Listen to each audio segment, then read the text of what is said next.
Anda masih bersama kami. Bagi Anda yang baru saja bergabung, kami hadirkan kembali 3 berita utama hari ini. Truk pengangkut batu bara oleng hingga menimpa 2 kendaraan di Kabupaten Sukabumi. Seorang sopir mobil terluka. Tak punya biaya untuk mengobati sakit lumpuh sejak lahir, bocah asal Cirebon akhirnya tersentuh bantuan. Kami juga mengajak Anda untuk mengulik salah satu kuliner Jawa Barat. Yuk kita ulik asal muasal tahu khas Sumedang.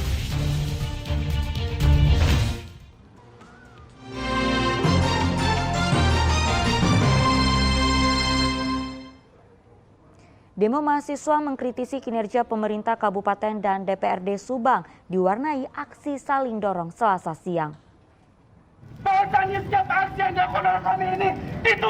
Sejumlah mahasiswa Selasa lalu berunjuk rasa dengan membakar ban di depan kantor Kejaksaan Negeri Subang, lalu berlanjut ke gedung DPRD Subang. Mereka mengkritisi kinerja para wakil rakyat yang dinilai sangat tidak memuaskan. Kericuhan sempat terjadi saat mahasiswa berupaya memaksa masuk ke gedung DPRD, namun dihalangi petugas pengamanan dari Satpol PP dan kepolisian. Aksi para mahasiswa tersebut dilakukan untuk mengkritisi kinerja pemerintah Kabupaten Subang dan anggota DPRD yang mereka nilai buruk. Salah satunya soal mutasi jabatan di Pemkab Subang belum lama ini yang dituding tidak berlandaskan kompetensi. Sedangkan para anggota DPRD juga dituding tidak melakukan tugas pengawasan terhadap kebijakan Pemkab Subang dengan baik. Terbukti, setiap rapat penting Dewan hanya dihadiri segelintir anggota saja. Cuman kita lebih mempertegas bahwasannya hari ini dilihat kemarin juga setelah rotasi mutasi jabatan ternyata yang menjadi landasan beliau melakukan rotasi mutasi jabatan di sisa jabatannya itu hanya berlandaskan pada ketidaksukaan dan atas dasar syahwat politiknya demi kepentingan pribadinya. Apa landasannya? Karena Bapak Sekda Haji Asep Nuroni sebagai ketua Baperjakat pun itu tidak diberi alas untuk memilah dan menganalisis kompetensi-kompetensi dari berbagai bidang.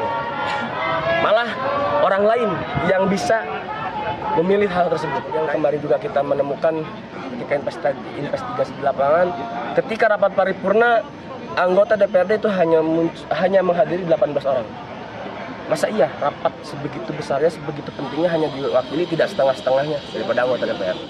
Selain di kantor Kejaksaan dan gedung DPRD, para mahasiswa juga berunjuk rasa di kantor Bupati Subang. Usai menyampaikan aspirasinya, para pengunjuk rasa membubarkan diri dengan tertib. Zainal Arifin melaporkan dari Subang. Seorang bocah yang mengalami kelumpuhan sejak lahir di Garut tidak kunjung diobati karena keterbatasan biaya. Polisi kemudian membawa sang anak dari rumah yang berada di dekat kandang ayam untuk diberikan penanganan medis di puskesmas.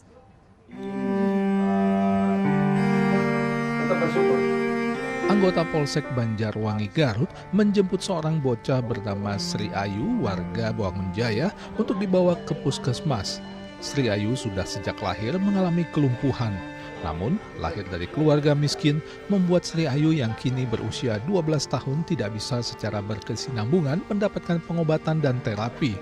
Sehari-hari, ia hanya bisa terbaring lemah di lantai rumah.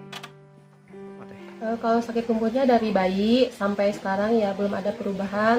Tapi kalau misalkan upaya dari pengobatan udah pernah diobati. Dari umur 6 bulan pernah dibawa ke dokter anak. Terus dari usia 6 tahun juga pernah berobat jalan selama 6 bulan. Cuma Ayu tuh nggak terus berobat jalan dikarenakan kondisi ekonomi, keadaan keluarganya juga yang kurang memadai. Karena kondisi ekonominya juga jadi Ibu Siti tuh diperhatiin sama masyarakat, terutama Bapak DKM-nya juga. Mudah-mudahan dari pemerintah ada perhatiannya buat keluarga Bu Siti, terutama buat De Ayu. Selama ini, karena kondisi keluarga Sri Ayu yang tidak mampu, Ketua DKM Wangunjaya memberikan tumpangan sebuah rumah yang berada di bekas kandang peternakan ayam. Sumbangan dari Bapak Ketua DKM di situ, mereka benar tinggal di dekat kandang ayam dan mereka sebenarnya memang belum punya rumah sama sekali. Tapi ada warga yang luar biasa memberikan rumahnya untuk ditinggali di situ. Hasil pemeriksaan awal pihak Puskesmas Banjarwangi, Sri Ayu menderita cerebral palsy atau kelumpuhan otak yang harusnya mendapatkan terapi rutin agar kondisinya bisa lebih baik. Setelah mendapatkan diagnosa awal di Puskesmas, Sri Ayu akan segera dirujuk ke RSUD Garut untuk mendapatkan penanganan medis lebih lanjut.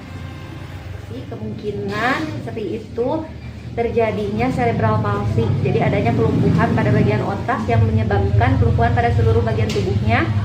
Kemudian sering terjadinya kejang pada anak, sehingga pada usia sampai 12 tahun ini perkembangan Sri-nya tidak terlalu bagus karena memang pada awal saat dia lahir juga tidak ada intervensi dari keluarga ataupun dari bagian medis untuk memperbaiki dari cerebral palsy-nya itu.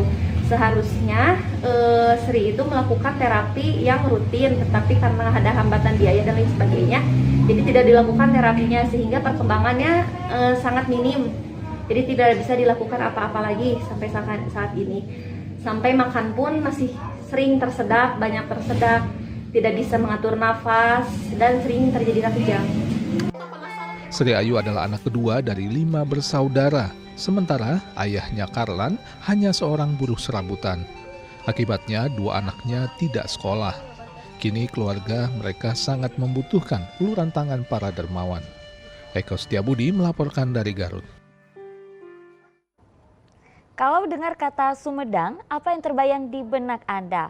Makanan tahu? Ya, tahu Sumedang dikenal berasal dari daerah itu. Yuk kita bahas asal muasal tahu menjadi makanan khas di Sumedang.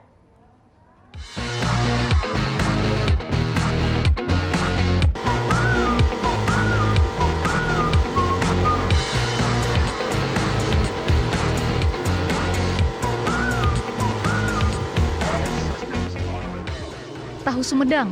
Ya, tahu ini menjadi makanan khas dari Kabupaten Sumedang, bahkan mungkin bisa dibilang melalui tahu ini nama daerah Sumedang banyak dikenal orang.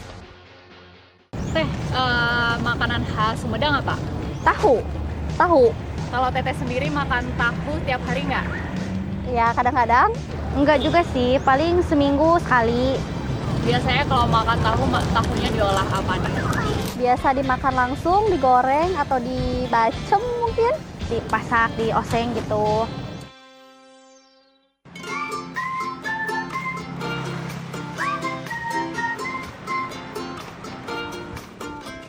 Di Kabupaten Sumedang kini telah tumbuh banyak pengusaha tahu, salah satunya daerah Dusun Giriharja, Desa Kebonjati, Kecamatan Sumedang Utara, Kabupaten Sumedang, Jawa Barat.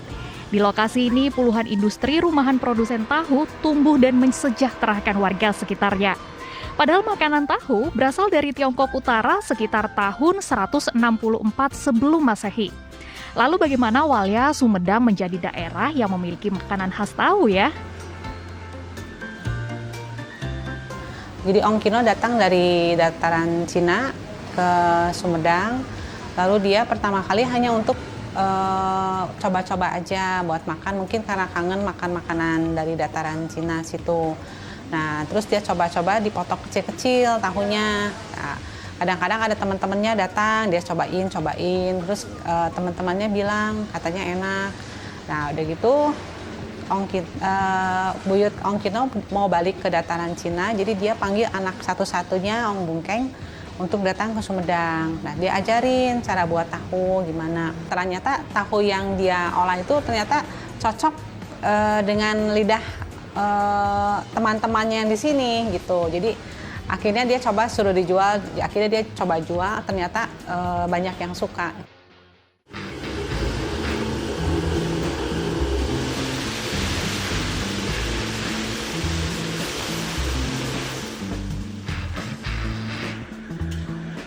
Bisa menyebarnya itu karena beberapa karyawan dari Tahu Bungkeng ada yang keluar dan mereka mencoba membuat usaha sendiri. Nah, semakin lama semakin menyebar. Jadi bisa menghidupi sampai ribuan keluarga.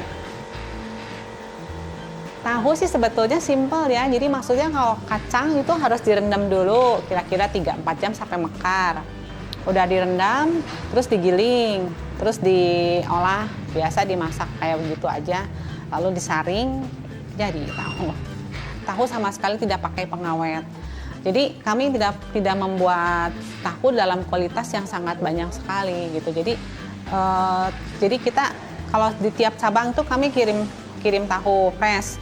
Nah di cabang kalau misalnya kira-kira tahunya tinggal beberapa tampan lagi, baru kita buat lagi yang baru. Jadi tahunya konsumen selalu makannya yang fresh semua sih gitu. Ya kami sih tidak berharap yang muluk-muluk lah. Yang penting tahu tetap bisa diterima oleh masyarakat Sumedang dan menjadi kebanggaan Kota Sumedang. Itu kami udah sangat bersyukur. Yang penting kami berusaha semaksimal mungkin tetap menjaga komitmen dan kualitas barang tahu supaya tetap bisa dinikmati oleh masyarakat luas. Gitu aja. Om Bungkeng yang memiliki peran besar di Kabupaten Garut ini wajahnya juga disematkan pada monumen di Taman Air Mancur Tugu Bino Kasih, Sumedang. Bangunan yang terletak di Jalan 11 April Kabupaten Sumedang menjadi saksi budaya dan kuliner khas Sumedang ini. Kini usaha tahu berkembang dengan membuka beberapa cabang di Kabupaten Sumedang serta di Kota Bandung.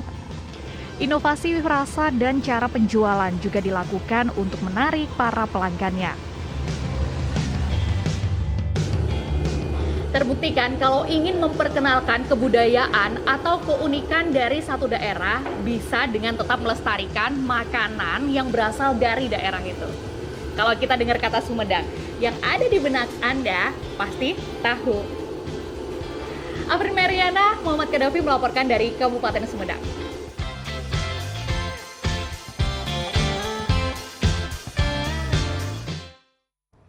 Ya, informasi tadi mengakhiri jumpa kita. Atas nama rekan yang bertugas, saya Auriga Agustina mengucapkan terima kasih atas kebersamaan Anda. Selamat beraktivitas dan sampai jumpa.